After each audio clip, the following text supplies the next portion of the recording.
Welcome back, folks, to the second build of day one in Forza Horizon 5. Of course, earlier on today we did a Supra build. Check that one out if you haven't already. I feel like a lot of people will probably pick the Corvette to start the game with, and if you're looking for performance, well, this definitely gives you that. I've gone a little bit more loose on the steering, so you really have a high rate of maneuverability.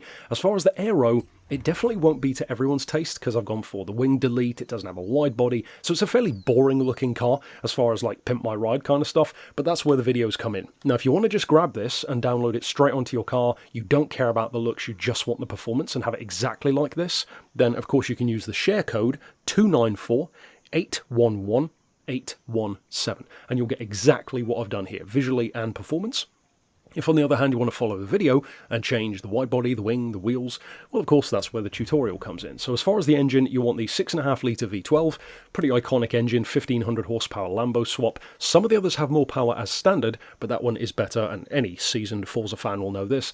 That engine gives you usually the best horsepower if it's an option, not always, but usually. Of course, all-wheel drive. I've said it before, these builds are not for purists, it's just about performance, so if an all-wheel drive V12 Corvette bothers you, I'm definitely not your guy.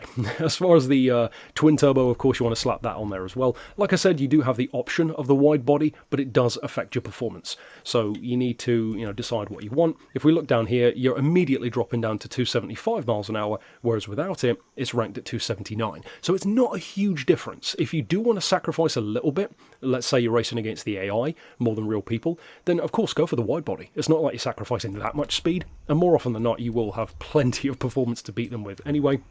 Likewise with the aero, of course, as I said, I have deleted the rear wing. And again, you'll have to decide, do you want to sacrifice a bit of speed and gain a bit of visual stuff? It's a case-by-case basis there. For the tyres, we've gone for the semi-slicks. Depends what you need. I guess you could go for drag wheels, make it even quicker in a straight line, or drag tyres, I should say. You could go for the white lettering, gives you the same performance, but the different looks. That's all the customization, of course, you need to decide on. For the tyre width, of course, we've gone with that, front and rear. For the rims, again, I've just gone for the lightest ones, and there are a few different types of wheel which give you that option, but I know rims are one of the most personalised aspects of the game. So that'll depend, from your personal preference, really. As far as the tyre width, I personally don't like the front wheels sticking too far out. I think it looks a bit dumb, so I've opted for just the first one. So it gives you a bit of that extra track width, and then on the rear, I have spaced it right out, because it looks a bit better on the back, in my opinion. For the engine, it's nice and simple, just fit everything. As you can see, 15 horsepower, so that's nice and easy to do. Jumping into the brakes, etc. Well, once again, it's basically just a case of upgrade everything. The race suspension, racing brakes, race anti-roll bar. I've gone for the race roll cage as well. And, of course, the full weight loss package.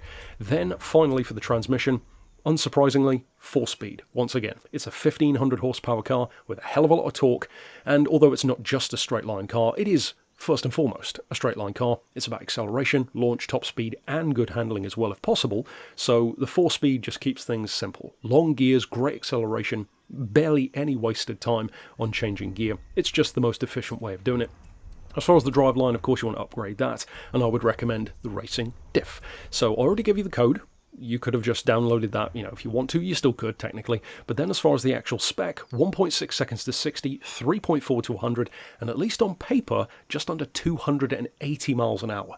Now in practice, it can actually do 281, so I'll show you that in a second. As far as the gearbox, we've got 2.4, 275, 185, 135 and 0.99. Then for the alignment, 1 degree of camber. I've gone for a little bit of toe in on the front, just to help that turn in, especially at high speeds. You might find it a little too twitchy, up around 270, 280, so if you do find it a bit twitchy, you could always reduce that back to 0 if you want to, and it will make a difference. 4 degrees of caster, 45 and 30 on the anti-roll. For springs, 60, 106, and the lowest ride height.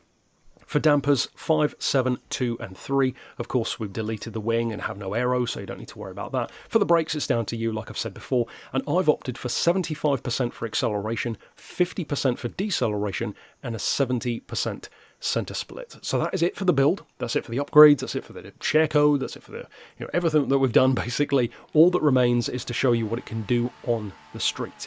Now, of course, downhill, it can do 281 miles an hour, as I said. In reality, most of the time, you're not going to be quite hitting that speed, but that's fine, because that's what it can do.